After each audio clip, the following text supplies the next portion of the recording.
Okay, so now we're going to go ahead and take a look at the empirical rule. The empirical rule states that if a distribution is roughly bell-shaped, then approximately 68% of the data will lie within one standard deviation of the mean, 95% of the data will lie within two standard deviations of the mean, and 99.7% of the data will lie within three standard deviations of the mean. So what we're going to look at now is what that looks like on the bell curve, and then I have another video that goes through an example of how we actually use the empirical rule with some information. So here I have a bell-shaped curve. So the first thing I'm going to do on this bell curve is I'm going to go ahead and label the mean. So we know that the mean lies in the middle. Whoops, that's not the middle. There we go. There's my mean. It's in the middle.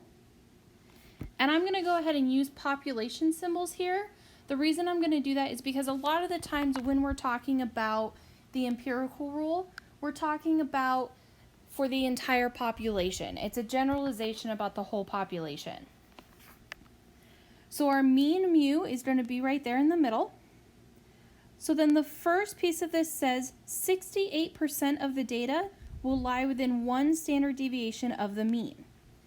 So if I go one standard deviation below the mean, so this is my mean minus my standard deviation, and I go one standard deviation above the mean, so that's the mean plus one standard deviation.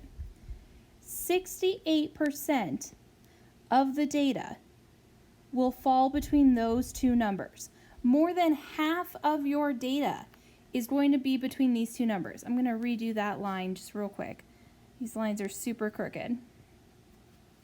So over half the data would be between these two numbers.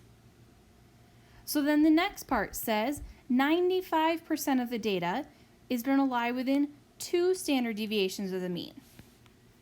So if I come out here and I say, okay, I'm going to take my mean and I'm going to subtract two standard deviations. And then on the other side, I take the mean and I add two standard deviations. 95% of the data is going to fall between these two numbers. Two standard deviations below, two standard deviations above. Almost all of the data is going to be between these two numbers. So then we look at three standard deviations. So here's three standard deviations. Notice there's not even really a space in here for me to go ahead and mark that. There's so little information happening out here. Oops, that's why. Okay, this should be minus. So I take my mean and I subtract three standard deviations. And I add three standard deviations. 99.7% of your data is going to be between these two numbers. Meaning if I have a population that consists of 100 data values, then I might have one data value that falls beyond three standard deviations from the mean. If I have 1,000 data values in my population, then I might have three values that fall beyond there. So most of the data is going to fall within three standard deviations of our mean. So now that we see this, what if I want to know the percent of data that's going to fall between the mean here and one standard deviation above the mean here? Well, recall that a bell-shaped distribution is symmetric, meaning whatever is happening to the right of the mean is happening to the left of the mean. So to find this value, I'm simply going to take my 68% and I'm going to divide that by 2, which gives me 34%. And on the other side, I have 34% of my data. What about from one standard deviation above to two standard deviations above? This little section here that I have the arrow in blue. Well, from 2 below to 2 above, that's 95%, but I've already accounted for this 68% in purple. So this guy is 95 minus 68, which gives me 27. Why is that not 27? That is 27. I'm sorry. 27%. But that's 27% on this side and over here on this side. So then I divide that 27% by 2, and I get 13.5% over here, and I have 13.5% over here. Then we have this section from 2 above to 3 above. So kind of the same thing. Overall, this is 99.7% of the data from 3 below to 3 above, but we've already looked at the middle 95.